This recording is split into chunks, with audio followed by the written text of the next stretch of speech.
दोस्तों, जहाँ कुछ टिपिकल बीमारियों की बात होती है वहाँ पर ये चीज़ बड़ी मायने रखती है कि हमारा उस पर तजुर्बा क्या है या किसी भी पर्टिकुलर डॉक्टर का उस पर अपना क्या तजुर्बा है।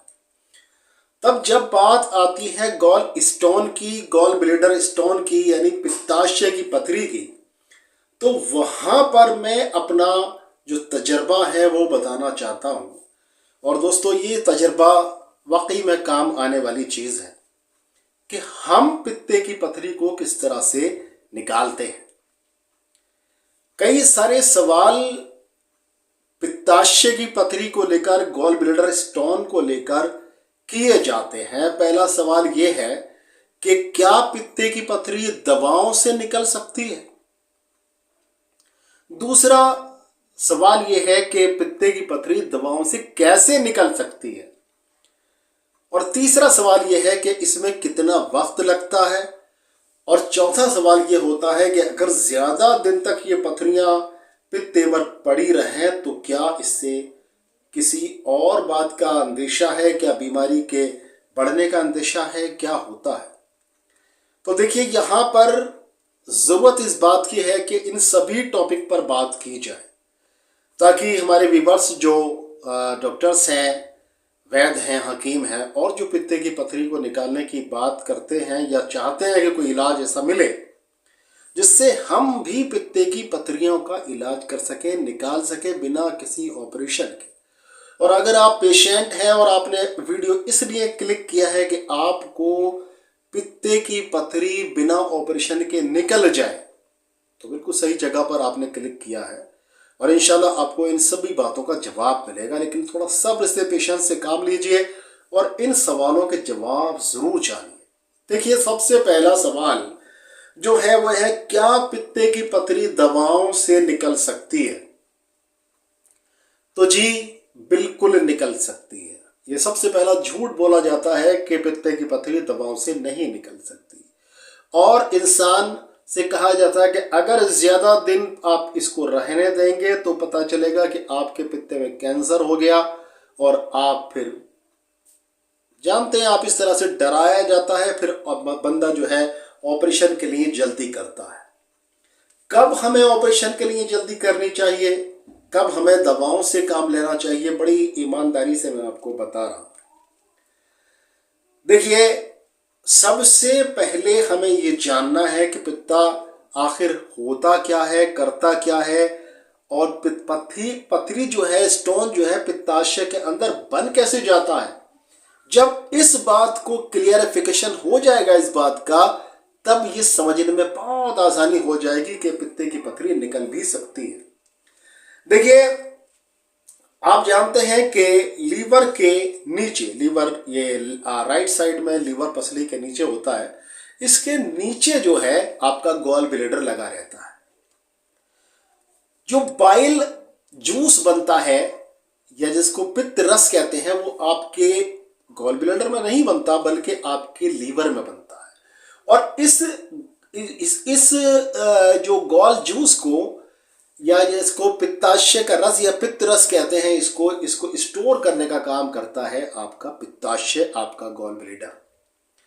वहां से एक नली चलती है जिसको सीबीडी बोला जाता है और ये सीबीडी आपकी छोटी आंत में जाकर जुड़ती है।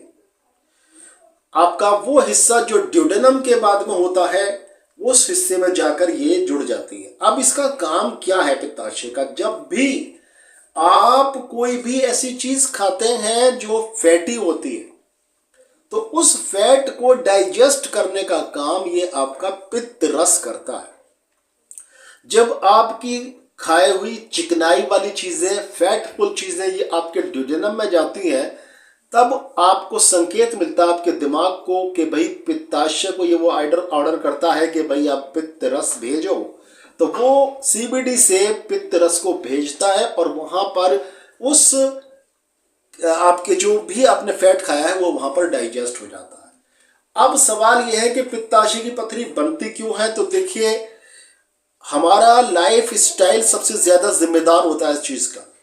हम अनाप शनाप, जब हम बेहिसाब चर्बी खाते हैं, बेहिसाब चिकनाई वाली चीजें खाते हैं और उसके बाद में फिर ये कोल्ड ड्रिंक्स वगैरह ये सारी चीज़ें, पता चला कि गर्म चीज़ों के साथ में फिर आइसक्रीम ऊपर से खाई जा रही है। इस तरह की जब बिल्कुल सब कुछ उलट पलट हो जाता है और प्रकृति के साथ में एक तरह से जंग लड़ता है इंसान, खिलाफ कुदरत के खिलाफ चलता है, वहां पर क्या होता है, वो पित्त रस जो है आपका वक्त पर निकलना बंद हो जाता है, ड्यूडेनम से वो संकेत मिलना बंद हो जाता है और वहां पर जो कलेक्शन है वो आपका कभी कभी ऐसा होता है कि जो फैट है वो वहां पर आ जाता है आपके गॉल ब्लैडर के अंदर, और वहां पर फैट को जो पित्ताशय है आपका ये जला देता है या उसको कंडेंस कर देता है, जम जाता है। तो उसके कंडेंस होने की वजह से पित्त की पथरी बनती है। अब देखिए सवाल दूसरा वाला आया, क्या दवाओं से पित्ताशय की पथरी निकल सकती है? तो जवाब है हाँ। तो कैसे निकल सकती है? फिर ये सवाल, अगला सवाल है कैसे निकल सकती है? तो देखिए जैसे बनी है वैसे निकल सकती है। आपको मालूम है कि ये कंडेंस होकर ये बनी है, तो ये जब तक इसको पिघलाया नहीं जाएगा, आप कहते हैं पित्ताशय के अंदर तो कोई बाहर तो कोई जाने की जगह ही नहीं होती है, सिर्फ सीबीडी होती है। सीबीडी का जो साइज होता है वो भी लगभग 2-2.5 mm के करीब होता है। तो वहां पर मोटी पथरी 10 mm की, 8 mm की कैसे निकल के बाहर जाएगी भाई? गुर्दे का तो एक सीधा सीधा रास्ता होता है, वो आपके ब्लैडर में, यूरिनरी ब्लैडर में जाती है, फिर पथरी बाहर निकल जाती है पेशाब से। लेकिन ये कैसे निकलेगी? तो दोस्तों पथरी कभी भी साबुत नहीं निकलेगी, ये बात वो चली जाती तरह से। पथरी को हमें पित्ताशय के अंदर घोलना है, जो कंडेंस हुई है, जो जमकर पथरी बनी है, उसको फिर से उसी फॉर्म में हमें लाना है जिस फॉर्म में वो थी पहले। लिक्विड था, लिक्विड कंडेंस हुआ, जम गया, जमकर पथरी बन गई। अब हमें क्या करना है? पथरी को निकालना नहीं है, बल्कि इसको पिघलाने की दवाइयां देनी है। इसको पिघलाने की दवाइयां हम देंगे तो ये पथरी जो है बिल्कुल डाइल्यूट हो जाएगी, पिघल जाएगी, पानी बन जाएगी, और फिर यह पित्त रस के द्वारा, जैसे कि गॉल ब्लैडर आपका पित्त को फेंकता है, सीबीडी से होकर ये छोटी आंत में जाएगा, पच जाएगा, आपके टॉयलेट से बाहर निकल जाएगा। सीधा सीधा प्रोसीजर। अब सवाल ये आता है, क्या पित्त की पथरियां ज्यादा दिन तक पड़ी रहें तो ये आपको नुकसान पहुंचाएंगी? तो देखिए, अगर पित्ताशय के अंदर बहुत सारी पथरियां हैं, जिसको कहते हैं मल्टीपल स्टोन्स या मल्टीपल कैलकुलीज, तो आपका डॉक्टर जो है, जो आपको सोनोग्राफी कर रहा है, वो आपको देखकर ये बताता है कि भाई आपके पित्ताशय तो भर गया, इसमें तो बहुत सारी पथरियां हैं, मल्टीपल स्टोन्स हैं, ओ जल्दी करिए, भागिए फटाफट से, देर मत करिए, जल्दी से ऑपरेशन करा लीजिए फटाफट। तो उस वक्त में वो ये डिक्लेयर नहीं करता कि आपके पित्ते के अंदर कितनी पथरियां हैं। सवाल फिर भी आपके मन में यही पैदा होता है और आप बार बार यही मन में उत्सुकता जागती है कि आपसे पूछूं तो सही कितनी पथरियां हैं, लेकिन बताता नहीं है कोई भी। रिपोर्ट में यही लिखा होगा और ज्यादा से ज्यादा ये लिखा होगा कि मल्टीपल स्टोन्स या multiple calculi and the largest one, उसका साइज लिखा होगा। फिर जो सबसे बड़ा है उसका साइज 8 mm, 18 mm, 30 mm, बाकी सब छोटी छोटी हैं। इसके साथ में कभी कभी लिखा होता है कि इसमें जो है वो सिलज भी है। सिलज एक तरह की गाद, एक तरह से गंदगी कह लीजिए, जो जमकर पथरी बनती है, या जो फैट जला है उसका वो पार्ट सिलज कभी कभी ऐसे ही निकल जाता है बिना जमे भी, सीबीडी से होकर ये बाहर छोटी आंत में होकर ये आपके टॉयलेट में चला जाता है। अब क्या है, देखिए, जब तक वो पथरियां बहुत ज्यादा बड़ी नहीं हुई है साइज में, उनका साइज 25-30 mm नहीं हो गया है, तब तक आपको ऑपरेशन कराने की जरूरत कोई नहीं है। आपकी पथरियां बिना किसी ऑपरेशन के भी निकल जाएंगी, लेकिन उसके लिए आपको वक्त लगेगा, और वो वक्त आपको कितना लगेगा फिर ये सवाल भी है। देखिए, एक वो चीज है जो आपको ऑपरेट करके आपके पित्ते को बाहर निकाल दिया जाएगा, फेंक दिया जाएगा। आप ये याद रखिए, आपके पित्ताशय में से पथरी कभी निकलती नहीं है, बल्कि पित्ताशय को ही निकाल दिया जाता है। आपका गॉल ब्लैडर जो एक महत्वपूर्ण अंग है, जो आपकी बॉडी से निकाल दिया जाएगा, तब फैट का पाचन कौन करेगा? हाँ बात है, जब आप किसी कंपनी के मैनेजर को निकाल के बाहर फेंक दो, उसका काम कौन देखेगा? मशीन मैन को निकाल के फेंक दो, उसका काम कौन देखेगा? किसी भी ऑर्गन को निकाल के फेंक दीजिए, उसका काम कौन करेगा? सीधी सी बात है। तब आपको क्या होगा, कौन कौन सी परेशानियों का सामना करना पड़ेगा जिंदगी भर के लिए? गैस, एसिडिटी, जिंदगी भर के लिए डाइजेशन की खराबी, जरा सा कुछ खा लिया बस दिक्कत परेशानी शुरू हो गई। जो लोग ऑपरेशन कराने के बाद में, बहुत सारे ऐसे लोग हैं जो तकलीफों को झेल रहे हैं, आप उनसे पूछिए किस तरह की तकलीफें होती हैं।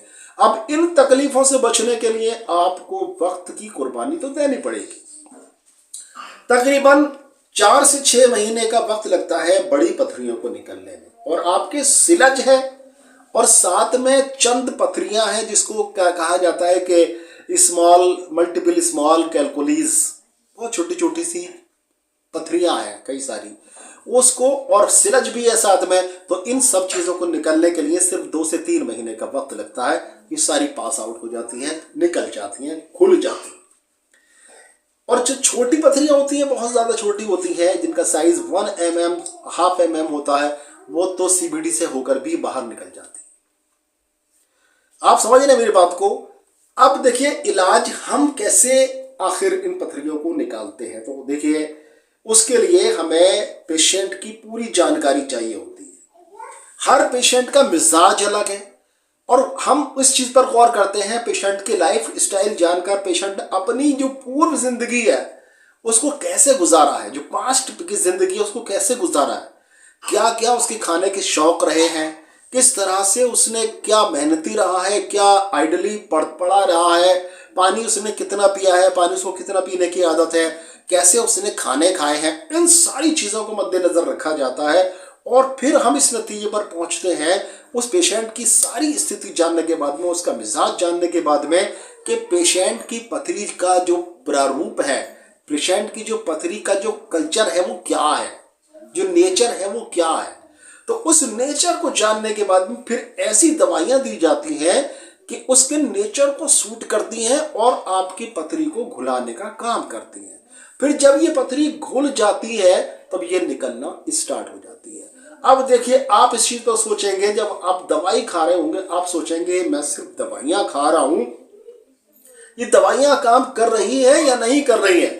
तो इसके लिए देखिए, आपका जब भी आपके पित्ते में पथरी होगी, आप तब अपना लीवर का जब भी टेस्ट कराएंगे, एलएफटी कराएंगे, लीवर फंक्शन टेस्ट कराएंगे, एसजीओटी, एसजीपीटी आपका बढ़ा हुआ होगा, बिलिरुबिन आपका बढ़ा हुआ होगा, और कभी कभी बिलिरुबिन इतना बढ़ जाता है कि आपको इस रोग में पीलिया भी हो जाता है। तो दोस्तों, अब जब आपको पता लगाना है कि ये पथरियां घुल रही है नहीं घुल रही है, दवाई काम कर रही है नहीं कर रही है, तो आप क्या कराइए, लीवर का टेस्ट कराइए, एलएफटी कराइए। अगर आपका एसजीपीटी, एसजीओटी लेवल पर आ रहा है, नॉर्मल लेवल पर आ रहा है, तो आप ये समझिए कि दवा काम कर रही है, और उम्मीद रखिए कि इंशाल्लाह ये पथरियां आपकी निकल जाएंगी। लेकिन जरूरत इस बात की है, जो भी पेशेंट हो वो पूरी तरह से अपनी जानकारी हमसे साझा करे, और जानकारी साझा करने के बाद में फिर दवाई को ले, और जो परहेज, जो दिनचर्या जैसे बताई जाए उस तरह से फॉलो करे, तो इंशाल्लाह 100% आपकी पित्ते की पथरी निकल जाएगी। तो दोस्तों, आज के लिए बस इतना ही। फिर मिलेंगे इंशाल्लाह ताला किसी बीमारी का बहुत ही अच्छा सा इलाज लेकर। तब तक के लिए अपने भाई डॉक्टर अतर शिरवानी को इजाजत दें। अस्सलाम वालेकुम।